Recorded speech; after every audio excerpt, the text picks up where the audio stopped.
Salvador Sánchez García Borito, escritor, deportista de la lucha canaria, poeta. Nuestro personaje de hoy nació en un año del siglo pasado, en la real ciudad de los Caballeros de Gáldar, con una vida llena de actividad creativa, enfrentándose al sistema establecido por no estar de acuerdo con sus convicciones. La ha llevado a ser de alguna manera un enfant terrible durante muchos años de esta sociedad que intenta marginar a los que sobresalen, enalteciendo a los mediocres. Durante casi 60 minutos estaremos con Borito. Tendremos la oportunidad de entrar en su interior. Nos hará partícipe y cómplice de sus vivencias durante esa larga e interesante existencia. Como buen escritor, nos irá relatando de manera amena sus vicisitudes alrededor de sus tantas estaciones de vida. A partir de ahora, amigo telespectador, relájese, póngase cómodo. Le prometo que no se va a arrepentir de habernos prestado esos minutos de su tiempo. Borito, ¿cómo son tus recuerdos de niño? Tú naces en Gáldar. Nací en Gáldar en el año 1932. O sea, 7 años antes de la Guerra Civil. Correcto. Y por cierto, de la Guerra Civil recuerdo, es una imagen, un flash. Estando yo en la sala de mi casa, en la calle Capitán Quesada, hoy número 6, pues estaba yo detrás de la cristalera de la ventana y vi pasar un camión con trabajadores haciendo algún tipo de manifestación. Yo, con el transcurso del tiempo, deduzco que aquello fue en el inicio, como protesta o como manifestación en contra de lo que se venía o de lo que ya empezaba.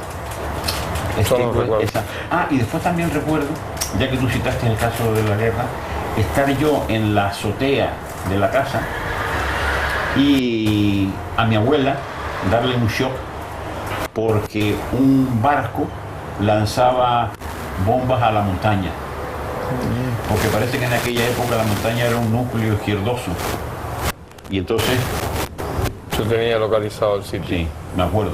Y que mi abuela, como consecuencia, y que también pasaron unos aviones alemanes. Y entonces, fíjate tú lo que son las cosas. Y entonces se presentó la duda, no sé si entre mi madre y mi abuela, de qué aviones eran, de qué nacionalidad eran. Fíjate. La historia. Estoy hablando de... Seguramente tuvo que ser eso, claro, al inicio de la guerra, o poco antes de empezar. Son recuerdos ahí de... ¿Cómo son tus recuerdos de niño? ¿Cómo te acuerdas tú de aquella vida? ¿Cómo fue una vida tranquila, una vida...? Los niños son niños. Y ahora, al transcurso de los años, quizás hacemos una valoración distinta. Pero en Gáldar, pues la calle larga, juegos con los amigos en la calle. ¿A qué se jugaba en aquella época? Yo, si quieres que te diga la verdad, son tantos los años que han transcurrido. Yo me acuerdo de estar en la acera de mi casa con algún niño, posiblemente iría también a la plaza, pero juegos así concretos de aquella época, la verdad, no lo recuerdo. No tengo ni la más mínima idea de a qué jugábamos nosotros en aquella época.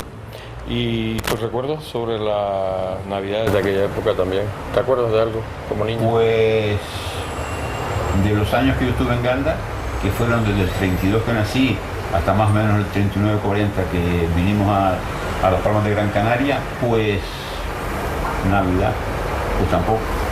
Yo nunca he sido una persona de mucha memoria. Hay cosas que sí, por ejemplo, estos datos que te dije, que viví, pero en mi niñez a qué jugaba y cómo pasaba la Navidad, pues imagino que como cualquier familia de aquella época, en una reunión familiar, unas copitas, unos turrones, pero tener así una clara conciencia de cómo... No, ¿Tu venida a Las Palmas, cómo fue? Yo llegué a Las Palmas de Gran Canaria pues sobre los años 39-40 con mis padres,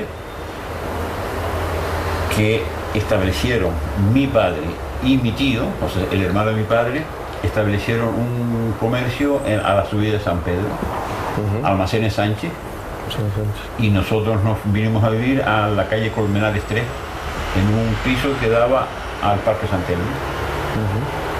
Y entonces, pues, ese es el momento. Me imagino que tus juegos ya en esa época irían hacia el Parque San Telmo. Hacia el Parque San Telmo, y ahora con el transcurso del tiempo, pues recordamos, algunas veces amigos, nos encontramos o nos saludamos, y resulta que, mira tú por dónde nos coincidimos o nos conocíamos en el juego del Parque San Telmo. Y que se jugaba en un parque, pues al escondite y a correr, y quien tenía bicicleta con la bicicleta. Y por cierto, en la trasera de la iglesia de San Telmo, en aquella esquinita, había una señora mayor vestida de negro, que no sé si le decíamos, se llamaba Conchita o algo así, que vendía toda clase de porquería, chochos, pejines. Aquel era uno de los focos donde nosotros iba a comprar la Parque San Telmo, que bueno, incluso yo creo que en aquella época ya tenía un guardián, ¿no? Porque ahora ya no se ve el guardián, pero yo creo que en aquella época había un guardián. Es posible, tampoco lo recuerdo. No lo recuerdas, ¿no? Tampoco que lo recuerdo. Controlaba que los niños no estuvieran. Es posible, pero no te puedo decir sí o no. ¿Tu llegada al colegio, la recuerdas? Sí, hombre, claro, vivíamos en Colmenares 3, y entonces yo toda la primera enseñanza la hice en el Corazón de María, hoy Claret, Corazón de María en aquella época. Fíjate que de mi casa allí pues es cerca. Entonces en el Corazón de María hice toda la primera enseñanza y todo el bachiller. O sea que pasaste gran parte de tu... Y viviendo en Colmenares 3, toda la primera enseñanza y todo. Un colegio de curas de aquella época, ¿cómo lo ves ahora al paso del tiempo? Pues ahora lo veo desde un sentido muy crítico. Eran unos auténticos represores y fueron, y no sé si siguen siendo, los primeros encargados de hacer que la gente no creyera en ellos, ni lo que representaban. Ellos, con sus realidades, con sus comportamientos. Por ejemplo, un dato solo, un simple dato. Tampoco esto vamos a analizar porque yo estoy ya viejo, ¿no? Un simple dato. Yo estaba en un curso, en quinto, en sexto, ya de bachiller, y un curso anterior, pues algunos de los estudiantes, había un gran salón, por las mañanas se daban clases y por la tarde se estudiaba en un gran salón todos los cursos. Y entonces uno de los alumnos del curso anterior, pues tuvo que tener alguna palabra que llegó a oídos del que estaba cuidando, y hubo de preguntar que quién había sido y tal y cual. Claro, nadie delató a nadie. ¿Cuál fue la solución? Los sacó a todos al patio, los puso de rodillas y empezó al cachetón limpio, uno por uno. Si hubiera pasado si eso no es represión. Si hubiera pasado esto hoy, se hubiera sido un escándalo, claro. Pero en aquella época todos... No quiere decir que todos fueran iguales. Ya. Había gente buena, gente decente, gente tratable y educada y correcta, pero esto que te digo existía. Y nadie se preocupaba si era bueno, si era malo, si era correcto, era incorrecto, ¿no? Laissez-faire. ¿Cómo era la vida en aquella época, tu vida de adolescente? ¿Cómo veías tú la ciudad? ¿Cómo se vivía? Se vivía de otra forma, me imagino que a la de hoy, ¿no? Hombre, claro, me acuerdo que en aquella época, pues, estudio por una parte, que te lleva todo el tiempo. Me acuerdo que los sábados y domingos, aparte del cine, como es lógico, ¿no? En verano la playa. Y la calle Triana era el paseo permanente de abajo arriba y de arriba abajo. Ya, entonces hablamos de chicas. Los fines de semana. Hombre, claro, es ineludible. Es ineludible. Porque era el pasear y el acechar, me imagino. Claro. Acechaban las piezas, ¿no? Hombre, en el buen sentido. En el buen sentido de la palabra. En el buen sentido, claro. sí. Esto... Sí. Y entonces... ¿Las chicas iban solas o iban acompañadas de los padres o las madres? No, las chicas casi siempre iban en grupo. En grupo. Y entonces cuando había, por ejemplo, había dos opciones. Si tú, por ejemplo, te fijabas en una, podía ocurrir dos cosas. O que se pusiera en el centro para que no la molestara, y las amigas ejercían de colaboradoras en la causa, de defensoras, o se ponía a un extremo para que entonces tú tuvieras acceso directo a ella. Quiere decir que un sí previo. Un sí previo, claro. O sea que ya tú ya lo captabas. Claro, cuando ves que lo metían en el grupo dentro, sabías que no tenías nada que hacer. Que estaba difícil. Que estaba difícil. Y ya si se ponía en el extremo, ya la cosa parecía que y podía empezar un idilio. Había en aquellos tiempos, entre la juventud, habían bailes, estaban los bailes, o todavía no era la fui época. siempre muy mal bailón. Sí había bailes, sí. Pero yo no se me daba. Además en los bailes yo sudo mucho. Y en el baile, entonces me resultaba incómodo. Y entonces yo, haber ido a bailes, yo recuerdo que en la azotea de mi casa, hiciste una reunión. En algunas oportunidades, además al aire libre, en algunas oportunidades hicimos algún baile, no sé cuántos, 2 o 3 o 4, pero ir habitualmente a los bailes por ahí, la verdad es que no. Porque habían sociedades que hacían bailes, ¿no? Habían sociedades que hacían bailes. Claro, sitios cerrados, con humo, con calor. No eras tú muy amigo de eso. No era lo mío, más al aire libre, el aire libre, la calle. Pero sitios así con humo y cerrados y con calor, no me iba. ¿Tú sigues estudiando? ¿Hasta qué curso estudias? Yo hice toda, como te dije antes, hice toda la primaria y toda la secundaria en el Corazón de María. Cuando terminé la secundaria, con la reválida correspondiente, que era hasta 7º de bachiller y reválida. Que tenías que hacer 7 años. 7 años más reválida, para después acceder a la carrera que tú desearas. Entonces hice 7º reválida, y la idea mía ya de aquel momento era haber estudiado educación física, que se estudia solamente en la península. Y me parece que, no sé si en Granada y en Madrid o algo de esto, y no sé si en esas enseñanzas había algo de Frente de Juventudes o algo de esto, ¿no? Entonces aquello a mí un poco me repelió. Pero como quiera que mis padres pues no estaban en disposición, o no querían, no lo sé, o no querían tenerme lejos, no lo sé.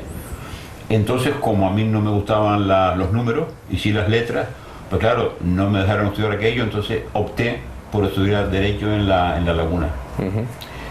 Estudié Derecho en la Laguna, terminé 2 cursos académicos, primero y segundo, y después por una serie de cuestiones que yo no sé ni me acuerdo. Mi padre tenía ese comercio que digo yo en San Pedro 6, hoy 6. Decidió, un hermano mayor que yo, también estaba estudiando en La Laguna, decidió traernos para acá y meternos en la tienda. Aquello a mí y yo no es que fuese un estudiante brillante, pero iban 2 cursos y ya iba camino del tercero. Quizás con alguna pendiente de segundo, pero bueno, eso no era. Pero a mi padre se le metió en la cabeza eso, y entonces a mi hermano y a mí nos trajo para acá y nos metió en la tienda. Y la verdad es que aquello a mí me produjo un trauma mental, psíquico. No estaba yo en eso. Yo llevaba mis estudios y hubiese terminado normalmente. Entonces, pues bueno, pues el padre decidió eso. Nunca me dijo el porqué, aunque yo pueda imaginármelo. Y allí estuve en el comercio vendiendo telas, pues en el 52, o sea, a lo mejor 4 años, más o menos. Entonces yo hacía tiempo que estaba intentando marcharme a Venezuela para ver otro mundo y desaparecer de esta isla, de este contubernio judeo-masónico. Y en un momento concreto apareció por aquí un amigo que vivía allá y que tenía su trabajo estable. Hablamos del año 57. A lo mejor yo hablé con él a fines del 56. Y entonces me dijo que él tenía un trabajo estable y que si yo me iba para allá, que sin problema yo iba a tener trabajo. Claro, esto me animó, porque si bien yo tenía la idea de irme, pero me planteaba ¿y a dónde, y cómo, y cuándo? Entonces, al tener esta perspectiva, ya aceleré mi marcha, hice las gestiones Y efectivamente, allá en febrero, por ahí del 57, pues cogí el Santa María, el Santa María, y me fui a Venezuela. La idea mía era llegar a Venezuela y desde allí, Puerto, y desde allí irme a Puerto La Cruz, que es donde estaba este amigo que me decía que sí me conseguía trabajo.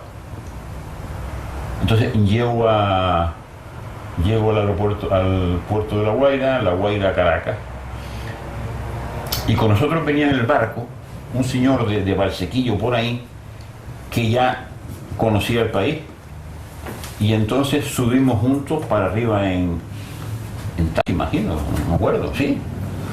Y él nos indicó la pensión de un canario donde podía estar unos días hasta que yo decidiese mi marcha o no a Puerto La Cruz.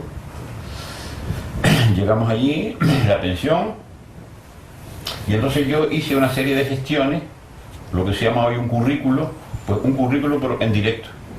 Fui a varios sitios, me acuerdo que uno de ellos fue una delegación de una editora de Barcelona o de Madrid, a varios sitios. También fui a un hotel en el este de Caracas, viendo la manera de... También fui al Hotel Humboldt, que está en el Monte Ávila, arriba. Y claro, en aquella época, fíjate, que en aquella época tenía yo unas pelambreras que no tienen relación con las que tengo ahora, y una barba que para qué decirte. Entonces, claro, aquello no estaba bien visto. Y claro, se producía un rechazo. Yo que iba con toda mi ilusión de joven de trabajar, claro, con aquella falla, imagínate yo en un hotel, hombre, a lo mejor en la cocina, allí perdido, pero yo no soy cocinero. Y entonces yo me he dado cuenta que incluso juraría que en el Hotel Humboldt yo logré oír, dice, pero ¿a quién se le ocurre con esa barba? Juraría que oí. También fui a una asociación del este también, que tenía una piscina. En fin, que no prosperó mi intención de quedarme en Caracas, porque entre otras cosas me decía que a donde yo pensaba ir había un calor asfixiante, era una zona petrolera, en Puerto La Cruz, y yo estaría allí por lo menos en Caracas, ponte una semana, no me acuerdo, una semana, dos, no me acuerdo, y aquello no conseguía yo el trabajo que quería. Entonces, como yo tenía la convicción de que mi amigo me iba a recibir, un día lo llamé por el teléfono, oye, fulano, mira, mañana voy para allá, nada, vente para acá. Me cogí mi guagua, con aire acondicionado en aquella época, te hablo, año 1957, y me llegué a Puerto La Cruz, y efectivamente el tiempo que estuve allí, pues trabajé. ¿De qué trabajé? De vendedor domiciliario. Para lo que me sirvió de mucho el que yo había ejercido en el comercio de mi padre y mi tío de vendedor, aunque era una situación distinta, porque yo aquí recibía al cliente, allí tenía yo que ir hacia el cliente. Pero bueno, ya era una experiencia y unas relaciones que ya tenías tú cierta... Y como tuve la suerte que la mayoría de las personas a las que yo accedía en su vivienda eran mayoritariamente canarios, entonces ya se establecía una cierta relación de proximidad. No es igual que fuese un desconocido, un propio venezolano, que también lo había. Entonces ya, y el tiempo que yo estuve ejerciendo esa labor de vendedor domiciliario, pues me defendí, y me hizo gracia, que es una cosa que ya hoy funciona por el mundo, pero en aquella época pues aquí yo no lo conocía. ¿Sabes tú cuál era el sistema de venta? Nosotros llevábamos 2 o 3 productos, que eran conserva de guayaba, café en polvo y otro artículo. Y entonces la cuestión era, nosotros accedíamos a hablar con la titular de la vivienda. Y entonces nosotros no íbamos a vender, íbamos a exhibirle unos productos. Gancho, ¿te das cuenta? Que eso ya hoy día está generalizado. No, yo no vengo a vender. Entonces le exhibíamos los productos que eran apetecibles porque estaban bien presentados, y claro, son cosas de primera necesidad, ¿Quién no necesita leche en polvo? ¿Quién necesita café y un dulcito, una conservita? Esos son... Y entonces, señora, mire, nosotros no venimos a venderle. Nosotros venimos a exhibirle estos productos, le decimos el precio, y le dejamos aquí alguno que usted quiera, hacer la experiencia, probarlo, y la semana próxima venimos por aquí. Si usted decide comprar alguno, bien. Que no decide comprar ninguno, pues nos lo llevamos. Entonces ese sistema en aquella época funcionaba. Entonces ese fue el trabajo que yo hice en Venezuela. Durante, no sé, un mes X. Porque después, al transcurso del tiempo, en el tiempo que yo había estado en Caracas, un cocinero procedente de Aruca era muy conocedor, amigo, del coordinador de la lucha canaria en Venezuela, Juan Enrique González, fallecido ya. Y me vio en Caracas un día, el cocinero, que era cocinero del Club Canaria, del que Juan Enrique era directivo, socio seguro. Y entonces se lo dijo a Juan Enrique, dice, mira, había burrito y tal y cual, no sé qué. Y yo no sé por qué conducto, Juan Enrique, que era comerciante, tenía imprenta y algunas cosas, conectó en Puerto de la Cruz con un amigo de él también comerciante. ¿Por qué supieron que yo me fui a Puerto de la Cruz? No lo sé. Pero ellos que me localizó allí, a través de este comerciante. Y entonces, a partir de aquel momento, cada fin de semana, me trasladaba en avión desde Puerto de la Cruz a Caracas a luchar. Terminaba la luchada y, o aquella noche o al día siguiente, volvía a Puerto de la Cruz. Así estuve 2 o 3 semanas o 4. Ahorrador de electricidad Staminar. Tras muchos años de implantación en Canarias, les ofrecemos la posibilidad de ahorrar de un 10 hasta un 35% del consumo de su factura de electricidad. Tenemos un ahorrador que se adapta a sus necesidades, sea cual sea su tipo de negocio o industria. Muchos ahorradores puede encontrar en el mercado, pero solo Staminar ha demostrado su eficacia. No deje que los gastos abusivos de electricidad afecten su economía de negocio. Pídanos presupuesto sin compromiso al 921-481-249. Ahorrador de energía Staminar, la solución a sus problemas de exceso de consumo. Ahorre de un 10 hasta un 35% de su factura de electricidad. La Federación Canaria de Motonáutica, con la experiencia de la expedición en exclusiva de los titulines, te invita a obtener la licencia de navegación en colaboración con la Academia Surge y el Centro de Reconocimiento Médico Escaleritas. También podrás obtener el título de patrón de embarcaciones de recreo, PER, el patrón de navegación básica, PNB, y patrón de yate. Clases prácticas con embarcación especializada y teóricas en nuestras aulas con profesorado homologado. La Federación Canaria de Motonáutica te ofrece cursos de monitor de flyboard y monitor de motonáutica. La Federación Canaria de Motonáutica es la única autorizada para renovar el titulín que sigue estando en vigor. Visítanos en León y Castillo 313, primera derecha, en Las Palmas de Gran Canaria, y en Santa Cruz de Tenerife, en la dársena pesquera nave 18. Federación Canaria de Motonáutica, la de siempre, en la expedición de titulaciones náuticas.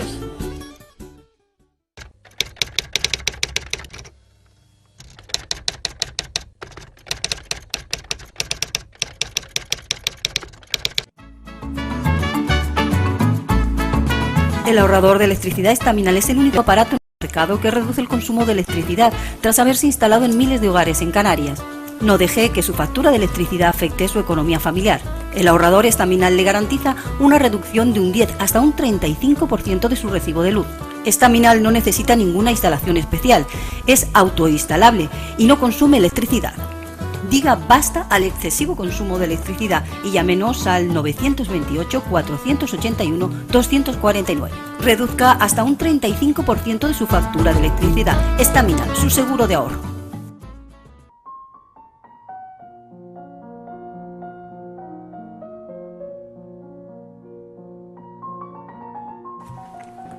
Hemos llegado al primer tramo de nuestra entrevista. Tal como les había adelantado, Salvador Sánchez Borito es alguien muy especial. Aunque de aspecto exterior duro, su gran humanidad queda reflejada a través de tantos años por las obras realizadas en bien del prójimo. Aquí o fuera de nuestras fronteras, como es el caso de Cuba. Su incesante búsqueda de nuevos caminos le condujeron a Venezuela, donde dejó huella de su controvertida para algunos personalidad y para otros de alguien dotado con unas condiciones diferentes del resto. Borito nos va atrapando poco a poco con su sencillez, ocurrencia y buen humor, pero vamos a seguir escuchándolo, merece la pena.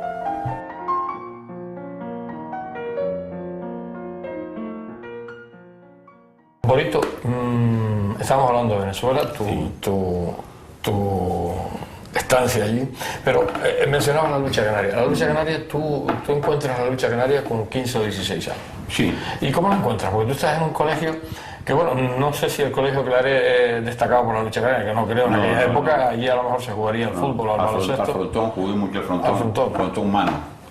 Jugué mucho. Porque tenías cerca el frontón Dania, ¿no? Claro. El famoso frontón Dania. Y además los curas, pues también había algún cura vasco o navarro, y entonces jugábamos mucho al frontón mano y con pelota de tenis, no con pelota de tenis. Pero jugábamos unos buenos partidos allá y sudábamos la gota gorda. ¿Y cómo te encuentras la lucha canaria?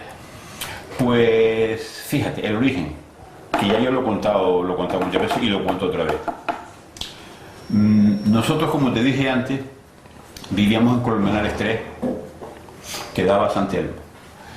Y todos los domingos, que entonces se hacían todos los domingos las luchadas en el Campo España, donde está hoy aquel parque frente a la sede del gobierno, ahí estaba el Campo España. Y entonces todos los domingos mi abuelo, notario y decano, pues iba a la casa de su hija, mi madre, a tomarse el pullito de café. Y estaba allí un ratito, tal y cual, no sé qué. Y como yo era mal estudiante, aunque con el transcurso del tiempo he deducido que el malo era el sistema de enseñanza, no yo. Pero bueno, era mal estudiante. Resulta que mi abuelo, que era gran aficionado de la lucha canaria, y sentía una especial predilección por Manuel Marrero, Pollo de Buen Lugar. ¿Famoso Pollo de Buen Lugar? Sí. Pues resulta que mi abuelo le decía a su hija: Pinito, deja al niño ir conmigo a las luchas. Y claro, ¿cómo le iba a decir mi madre que no a su padre? Entonces, iba yo con las luchas con mi abuelo. Y resulta que ahí, esa reiteración en un domingo y otro, pues ahí nació mi afición a la lucha. Y yo conservo una fotografía que ni yo era consciente que se hizo, ni la recordaba, y un día, viendo fotografías, me encuentro que de esa época hay una fotografía en la que estoy yo en medio de los componentes de una selección de Gran Canaria, así, mirando la cámara. Años 48, 49, 50, y ese fue el origen. Entonces yo en aquel momento recuerdo, claro, era un niño, y entonces veía yo a los luchadores casi como gigantes, como componentes de una gran epopeya, dijéramos, ¿no? Y aquello me sedujo, me atrajo, que fue lo que motivó que más adelante, pues yo empezara ya poco más adelante, empezara yo con mi actividad en el Dragón. La lucha canaria siempre ha estado muy relacionada contigo. Hombre, desde esa edad, 16, 17 años, fíjate que yo siempre tengo orgullo, o a veces ironía, o ambas cosas, de decir que yo llevo en la lucha canaria 62 años ininterrumpidos. 62 ininterrumpidos, porque hay gente que sí, después se pierden 3 o 4 años o 5 o 10, reaparecen. Yo llevo 62 ininterrumpidos. No como luchador, claro, como luchador, como comentarista, como autor de libros, prensa, etc. ¿Has sido alguna vez directivo, Borito? Sí, mira.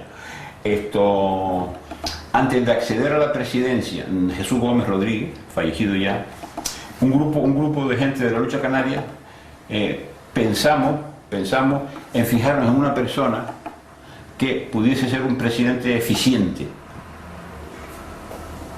Y entonces acordamos una persona a la que dirigirnos para que se presentara como candidato. Me parece que fue en aquel momento de la predemocracia o del inicio de la democracia. Claro, porque si no, antes esto era impensable, ¿no? Entonces resulta que hablamos con una persona y parece que la cosa estaba aceptada.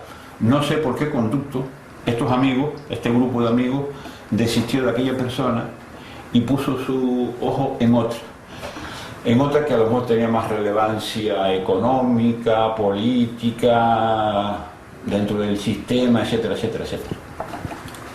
Como quiera que yo no participé en eso y un poco de alguna manera me engañaron o no me dijeron el tema, renuncié. Le digo, no, conmigo no cuento. Ustedes han actuado por su cuenta, al margen mío, pues, hagan ustedes lo que quieran. Y así fue. Y entonces ellos propusieron a esa persona tal, y esa persona fue presidente. Y tomó posesión en la sede del movimiento, cuando su padre había sido represaliado. Tomó posesión en la sede del movimiento cuando su padre había sido represaliado. Y creo que en aquella época vivía su padre, no recuerdo. Entonces yo, como no acepté participar, me quedé por los alrededores esperando la salida de los amigos, pues a ver qué comentaban, etc. Y este aquí, que el presidente se dirige a mí y me invita para ser miembro de esa federación. Hombre, si tú crees que yo puedo ser un elemento válido para esa federación, pues mire, pues bien, acepté. Y yo junto con otros amigos, que recuerdo, Javier Manrique, Marrero, José Rivero Gómez y no más, fuimos miembros de esa federación, hasta un momento X, que ya eran tantas las contradicciones que era insoportable pasar aquello. Y no volviste nunca más a ser directivo y dimitimos. Bonito, la vida familiar, porque tú te casas joven, te casas mayor. Pues 32, 42, 52, 62, a los 31. 31 años. Bueno, para aquella época no sé si, yo creo que ya mayorcito, ¿no? Porque la gente se casaba joven, ¿no? Pero estuve de novio 11 años. Sí, que era también lo que se solía hacer, ¿no? ¿Y a dónde iba a vivir? ¿Y dónde? A los 31 años. Y tu vida familiar ha transcurrido muy bien a través de los años. Pues ha transcurrido normalmente. ¿Cuántos hijos tienes? Tengo 4, 2 y 2. 2 machos y 2 hembras. Y en fin, hasta el momento, pues mira, no me quejo, sufriendo los avatares de todo tipo, pero... ¿Cómo ha transcurrido tu vida laboral? Porque te dejamos en Venezuela, vuelves de Venezuela, sí. y aquí haces algo, montas algo. Bien, entonces resulta que cuando yo vengo de Venezuela, pues mi padre era presidente de una empresa y mi hermano parece que trabajaba en la caja. Mi hermano y yo hicimos un curso de control de vuelo en Madrid. Vinieron unos profesores acá, hicieron una selección previo presencias personales, teníamos que tener conocimientos de inglés y mi hermano y yo fuimos seleccionados para ese curso porque hacía falta cubrir plazas de controladores de vuelo aquí en Gran Canaria. Mi hermano aprobó el curso y terminó su vida laboral de controlador. En el caso mío no. ¿Por qué? Porque cuando estudiaba, resulta que, claro, imagínate, eran las épocas del innombrable. Y entonces yo, pues, he sido siempre un poquillo rebelde. Y me acuerdo, por ejemplo, de 2 episodios, no sé si habría alguno más, me acuerdo de 2. En un momento concreto, no sé por qué, yo deduje con algunos compañeros que allí eran todo obligaciones y derechos ninguno, cosa que era característico de la época, pero era yo a mí Y entonces una comisión en la que yo iba, pues fuimos a hablar con los profesores, con la dirección, para manifestarles nuestra queja. Bien, ahí ya, imagino que ya ahí me pusieron en la lista negra. Pero no solo eso, sino otra experiencia. Cuando un profesor daba su clase y se marchaba, en el interín que esperábamos al siguiente, pues uno se relaja. Y entonces yo me acuerdo que una vez, en ese interín, entró uno de los profesores y yo estaba sentado así, un poco a la Bartola, tranquilamente, cómodo, ¿no? Y entonces entra aquel machito, me mira así, con un aspecto así: está usted muy bien sentado. Yo ni mismo usted me quedé tal cual. Y así permanecí toda la clase. Claro, aquello era, este es infumable, tenemos que largarlo de aquí. Efectivamente, el curso empezó, fue en octubre, como en cursos normales, y en diciembre tuvimos vacaciones. Yo me vine para acá y mi hermano optó por quedarse allá. Entonces aprovecharon para mandarme un escrito diciéndome que, o me lo dijo mi hermano, que no volviera. Entonces el control de vuelo se quedó ahí suspendido.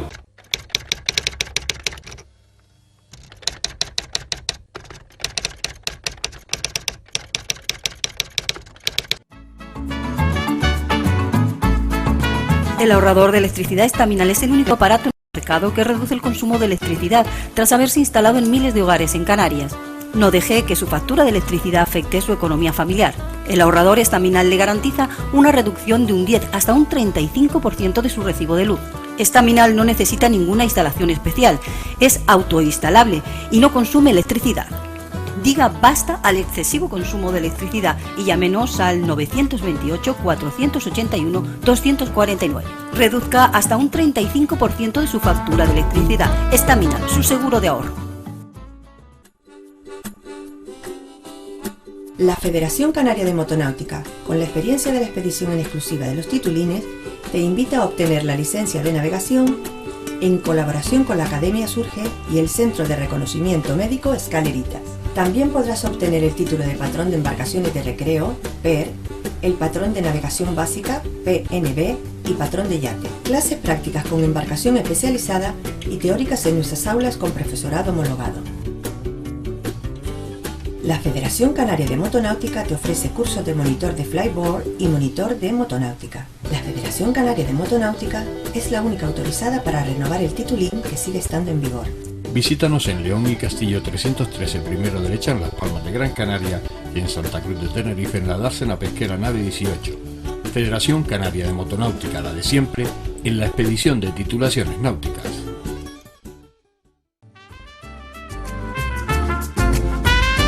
Ahorrador de electricidad Estaminal. Tras muchos años de implantación en Canarias, les ofrecemos la posibilidad de ahorrar de un 10 hasta un 35% del consumo de su factura de electricidad. Tenemos un ahorrador que se adapta a sus necesidades, sea cual sea su tipo de negocio o industria. Muchos ahorradores puede encontrar en el mercado, pero solo Estaminal ha demostrado su eficacia. No deje que los gastos abusivos de electricidad afecten su economía de negocio. Pídanos presupuesto sin compromiso al 928 481 249. Ahorrador de energía Estaminal, la solución a sus problemas de exceso de consumo. Ahorre de un 10 hasta un 35% de su factura de electricidad.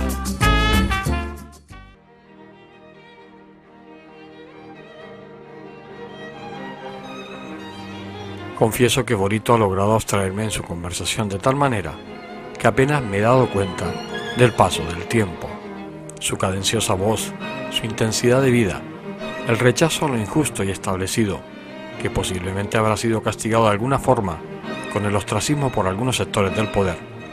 No ha sido óbice para que siempre haya estado del lado del más débil, que haya sido bandera de los oprimidos. Su familia, su lucha canaria, su poesía, en fin, ese montón de cosas que Borito ha pretendido que fueran parte principal de su motor de existencia, le han permitido ser conocido de la felicidad, pero con muchos boletos de ser nombrado amigo. Quiero seguir escuchándolo y que el tiempo no transcurra.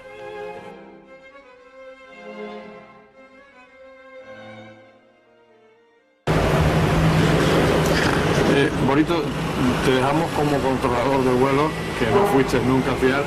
¿Dónde transcurrió al final tu vida? Entonces, regresé acá, me hice graduado social, pero antes trabajaba en una empresa como administrativo. Entonces, con el transcurso del tiempo, compatibilicé el ejercicio como cuenta ajena de graduado social como cuenta propia de graduado social y cuenta ajena de la empresa. Pasa el tiempo, dejo la cuenta propia de graduado social y me incorporo como graduado social también a la empresa. Lleva tu función. Exactamente. Entonces, pues con 40 años de trabajo, cuenta ajena propia y los requisitos imprescindibles para jubilarme, pues me jubilé a los 70. Y aquí estamos. Bien. ¿Cómo te sientes? En este momento, hoy en la actualidad. pues, ¿qué quieres que te diga? Me jubilé a los 70, tengo 78, pues me encuentro bien, de salud, amor y dinero. Ahí, bueno, como todo el mundo. Como todo el mundo. Sigo con mi actividad creativa. Sí, que una de las cosas importantes es que, aparte de escribir, que has escrito mucho sobre lucha canaria, es tu faceta como poeta, que a lo mejor no tan conocido a nivel popular, pero que tienes tantos libros como de lucha canaria. Más o menos, sí, sí. Y aunque se te ha reconocido a nivel fuera de aquí, sí, que tienes premios internacionales de poesía, sí. Es gracioso, ¿no? Me parece bien que tú nombres este tema. En el año 2005, hubo un precedente en el 2003, mi libro Tiempos, pues obtuvo un tercer premio en un concurso internacional que celebra cada año en Sicilia, Italia, la Academia Internacional del Congreso. Volviendo a tu etapa de hoy, ¿tienes muchos enemigos tú? Yo los conozco, estarán divididos, escondidos. Yo, enemigos, habrá. Quizás alguno saca algún rejo por ahí. ¿Y amigos, Borito? Amigos, tú sabes que la palabra amigo es una palabra difícil. Conocidos muchos. Sí, sí. Afección de conocidos, de próximos, mucho. Ahora, el término amigo, que es una palabra muy seria, pues sí, pero más bien poco. Conocidos muchísimo. Gente a la que aprecia, me aprecia muchísima. Ahora, conocido, que ya es un grado superior, pues no hay mucho. ¿Te arrepientes de algo que has hecho en tu vida o te ha quedado algo por hacer? ¿Se te ha quedado la espina clavada? Hombre, yo recuerdo siempre que yo pude haber terminado mis estudios de Derecho. Esa espina se me ha quedado. Pero tampoco hago de eso. Pude haber terminado, me hubiese gustado haber terminado. Lo intenté. Después de ellos sacar 2 años en La Laguna, al transcurso del tiempo, una vez regresado de Venezuela, me matriculé en el colegio universitario. Y, mentira. Primero en la UNED, donde saqué un curso.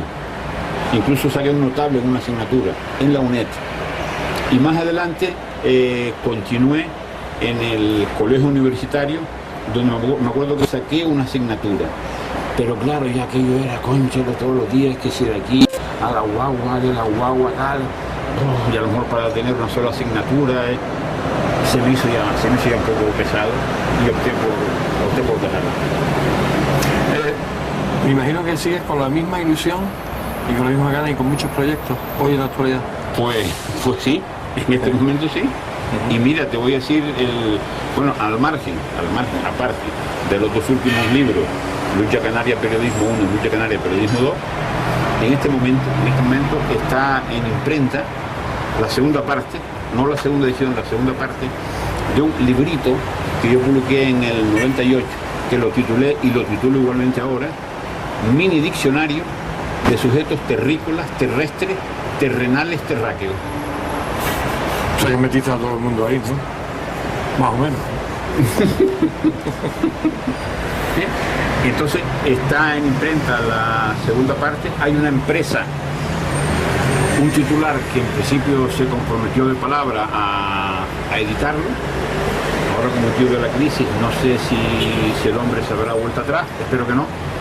Y entonces un día de esto le vamos a mandar desde la impresora, desde la imprenta le vamos a mandar el presupuesto y un par de hojas del librito, pues a ver si el hombre se afirma, y si no fuese así, pues a lo mejor me comprometía yo y lo editaba yo. Mini diccionario de sujetos terrícolas, terrestres, terrenales, terráqueos. ¿Y en qué consiste? Bueno, son adjetivos calificativos que nosotros usamos aquí, pero aunque se llame mini diccionario, porque es pequeñito, dijésemos un contradiccionario, porque no tiene el rigor que puede tener un diccionario clásico de la Real Academia. Una cosa un poco humorística, a veces hasta inventada, satírica, donde aparecen personajes sin citarlos.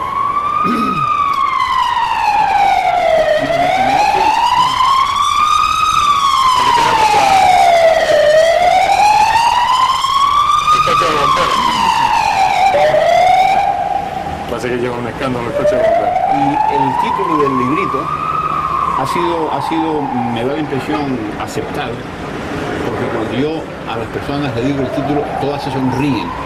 No hay ni una sola que no haya dejado de sonreírse. Algunas hasta se ríen. Lo cual quiere decir que el objetivo... Por lo menos ya tiene una parte lograda. Exacto. ¿Cómo te gustaría que fuera recordado? Ya eso se sale de mí. Ya eso se sale de mí. Lo que piensen las personas ajenas a mí sobre mi vida, mi obra, mi comportamiento, mi persona, mi modo de ser, ya yo no puedo. Pero bueno, de alguna manera te gustaría que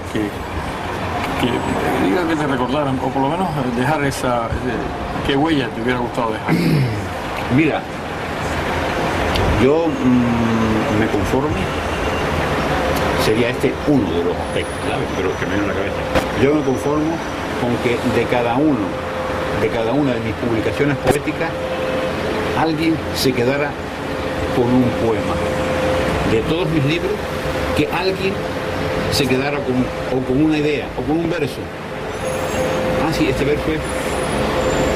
Fíjate con qué poco me conformo.